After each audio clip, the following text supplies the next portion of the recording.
মহান আল্লাহ রাব্বুল আলামিনের অশেষ রহমতে আমরা 1971 সনের মহান মুক্তিযুদ্ধে অংশগ্রহণ করেছিলাম।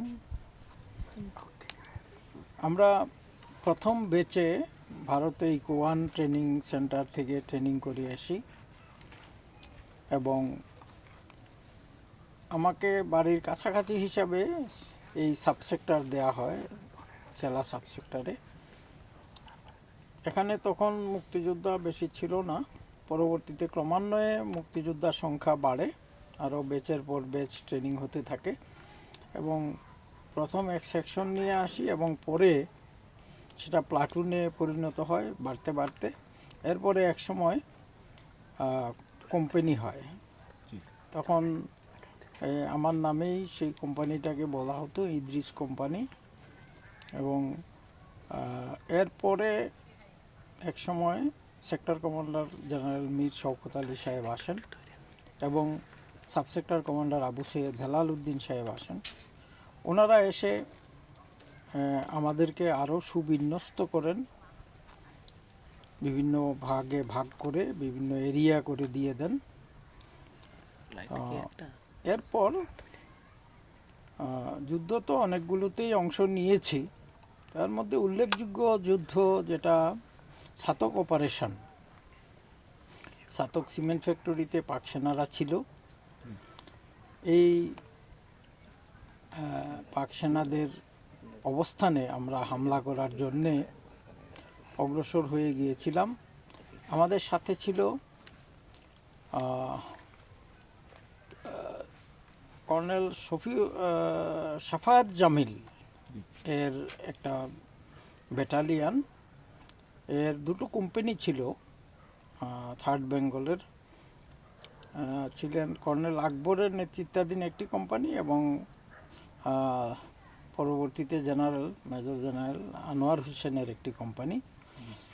তো এরা আমাদের পেছন পেছন অগ্রসর হয়ে যাচ্ছিলেন আর আমাদেরকে সামনে দেয়া হয়েছিল আমরা যাতে সঠিক জায়গাগুলো চিহ্নিত করে তাদেরকে অবস্থান নেওয়ার ক্ষেত্রে সুযোগ করে দিতে পারি। এছাড়াও আরেকটা উদ্দেশ্য ছিল যে রাজাকার বাহিনীর সাথে প্রথম যুদ্ধটা মুক্তিযোদ্ধাদেরকে দিয়ে শেষ করে নিতে চাইছিলেন তারা, এবং সেটাই হয়েছিল। আমরা ওই বর্তমানে লাফার্জ সুরমা সিমেন্ট ফ্যাক্টরিটা যেখানে আছে এর কাছাকাছি মাডুয়া টিল্লা, জয়নগর, নোয়ারাই, বাতিরকান্দি এগুলোতে আমরা রাতের বেলায় অগ্রসর হয়ে যাই এবং সেখানে আমরা যে সমস্ত রাজাকার বাহিনী ছিল তাদের সাথে আমাদের ছোটোখাটো যুদ্ধ হয় এবং আমরা অতি অল্পেই তাদেরকে পরাস্ত করি এবং বেশ কিছু রাজাকার সেখানে মারা যায় এবং কিছু সংখ্যককে আমরা ধরে নিয়ে আসি। সাথে সাথে আমরা আমাদের সেনাবাহিনীর যারা সদস্য ছিলেন তাদের জন্যে আমরা অবস্থান তৈরি করি, আমরা বাংকার তৈরি করি এবং তারাও সেখানে অবস্থান নেন, আমরাও অবস্থান নেই। এরপরে এই যাওয়াটা কিন্তু পরিপূর্ণভাবে রাতে আমরা গেছি। তো রাত্রে যাওয়ার ক্ষেত্রে যে অসুবিধাগুলো, সে তখন বর্ষাকাল ছিল, পানি ভেঙে কোথাও রাস্তা আছে কোথাও রাস্তা নাই, সেখানে আমরা পানি ভেঙেই যেতে হয়েছে। যেখানে যেভাবে যাওয়া যায় সেখানে আমরা সেভাবে পার হয়ে আমরা অগ্রসর হয়ে গেছি এবং আমরা আমাদের অবস্থানকে সুরমা নদীর তীরে সুদৃঢ় করতে সক্ষম হয়েছিলাম। তো এই ক্ষেত্রে যে সমস্যাটিতে আমরা রাতের বেলায় পড়েছিলাম সেটা হলো যে আমাদের তো তখন কোনো যোগাযোগের ব্যবস্থা ছিল না, যে পরস্পরের সঙ্গে যে একটু যোগাযোগ করব সেই সুযোগটা ছিল না। তখন ওই একজন আরেকজনের পিছনে ধরে ধরে আমরা অগ্রসর হয়ে যেতাম আর কি, একজনের পিছনে আরেকজনের ধরে তারপর অগ্রসর হয়ে যেতাম, কারণ অন্ধকারে তো আর কিছু দেখার উপায় নাই। তখন এরকম অবস্থায় আমরা অগ্রসর হয়ে গেছি এবং সেই নোয়ারাই বাতিরকান্দিতে আমরা পৌঁছার পরে তখন আমরা অত্যন্ত ক্ষুধার্ত অবস্থায়, একেবারে কারোর পেটে খাদ্য নাই, এই অবস্থায় আমরা তখন ওই একটা টিলার উপরে রান্না করেছি, শুধু ভাত, এমনিতে কিছু চাল সিদ্ধ করে আমরা খেয়ে নিয়েছি। এইভাবে করে আমরা সেখানে অবস্থান নিয়ে তারপর দিন সকাল থেকেই আমরা মোটামুটি একটু অবস্থান সুদৃঢ় করি এবং তখন তেমন কিছু হয়নি।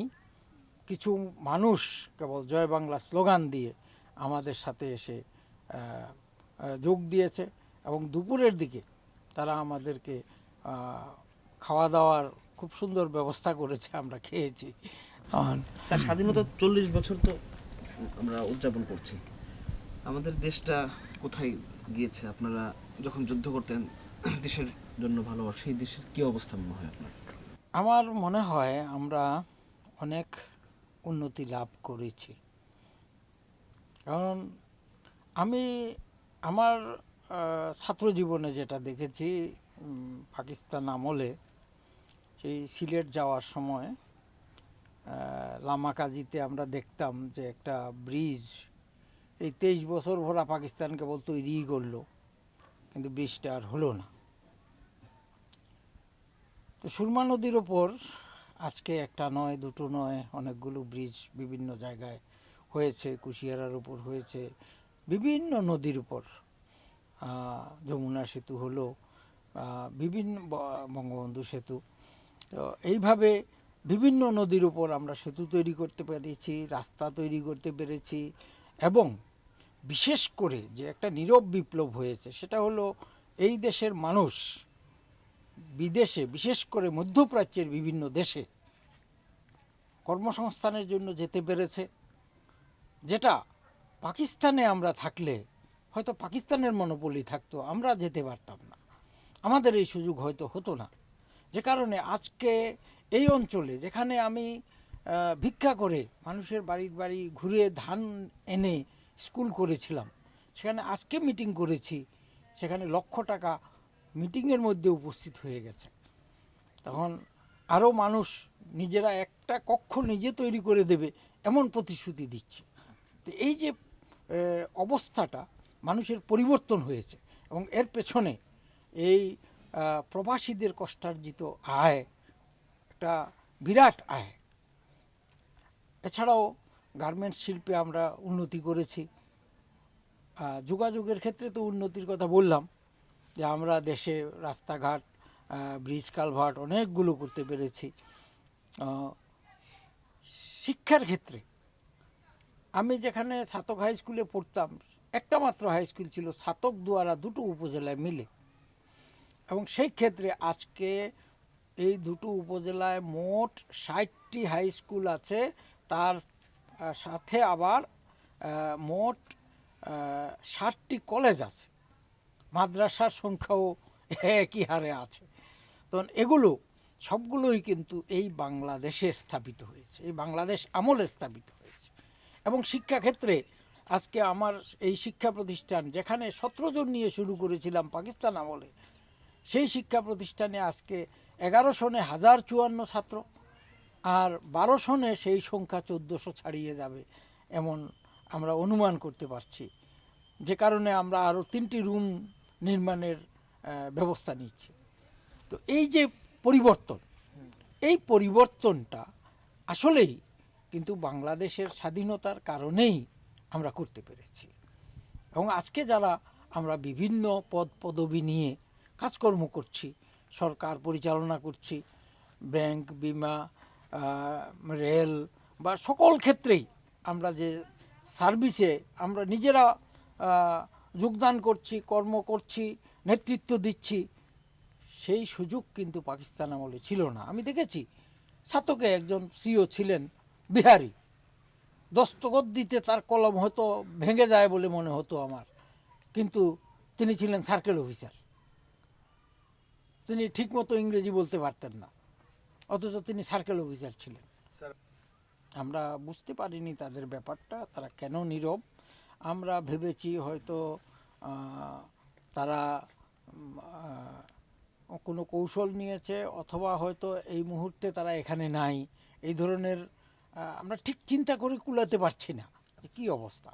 দিনের বেলাটা কিন্তু তারা নীরব ছিল, এবং সন্ধ্যার পর থেকে আবার তারা গর্জে উঠল, তারা গোলাগুলি আরম্ভ করলো, এবং পাল্টা আমরাও গোলাগুলি করতে থাকলাম। কিন্তু এই গোলাগুলিটা কিন্তু সম্পূর্ণরূপে অদেখা অবস্থায়, তারাও আমাদের দিকে গুলি করছে, আমরাও তাদের দিকে গুলি করছি, কিন্তু রাতের বেলা আমরা কাউকে না দেখেই পরস্পরের দিকে গুলি করছি। তো এই অবস্থায় চলেছে। আমাদেরও বেশ কিছু সৈনিক মারা গেছেন, তাদেরও অনেকে মারা গেছেন, যেটা Pakistani brigadier Siddique Salek witness to surrender বইতে স্বীকার করেছেন। ওনার বইয়ে উনি স্বীকার করেছেন যে ছাতক যুদ্ধে তাদের কি পরিমাণ ক্ষতি হয়েছিল, লোকজন মারা গিয়েছিল। তো এটা কিন্তু এই পরবর্তী রাতে এই যুদ্ধটা কিন্তু মূলত শুরু হয়, এবং এর পরদিন আমরা দেখতে পাই যে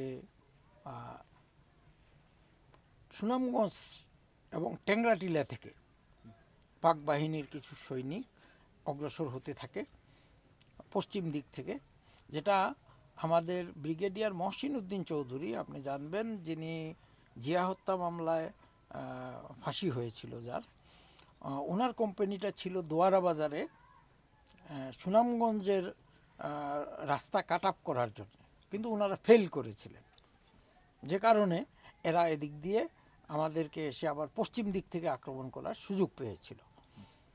আর কর্নেল নুরুল নবী, ওনার একটা কোম্পানি ছিল, ওটা ভোলাগঞ্জ থেকে আসছিল, ওই ঝাওয়ার কাড়ায় ওনারা অবস্থান নিয়ে সিলেট থেকে পাক বাহিনী আসার রাস্তা কাট আপ করে রাখার জন্যে আমরা তাদেরকে সেখানে পাঠিয়েছিলাম, কিন্তু তারাও ফেল করেছেন, তারাও তাদের অবস্থানে যেতেই পারেননি। মহসিন উদ্দিন চৌধুরী গিয়েছিলেন, কিন্তু সেখানে তিনি মার খেয়েছেন, ওনার অনেক সৈন্য মারা গেছে, এবং উনি নিজে কোনো ক্রমে প্রাণ নিয়ে এসেছেন।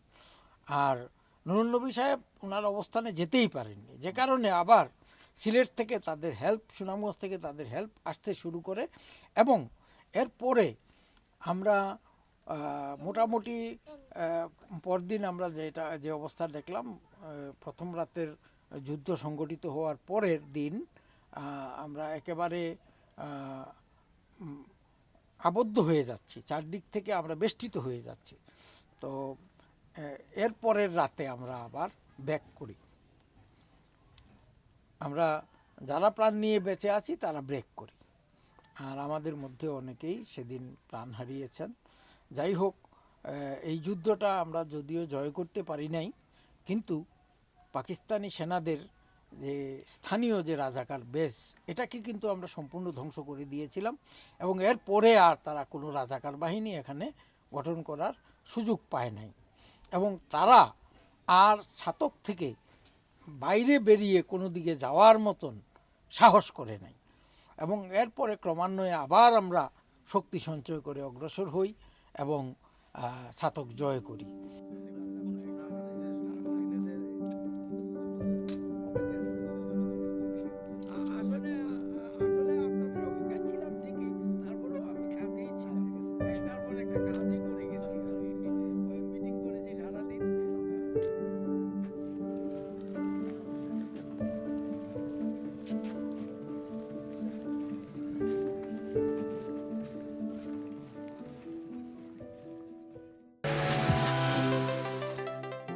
চ্যানেল সিলেট।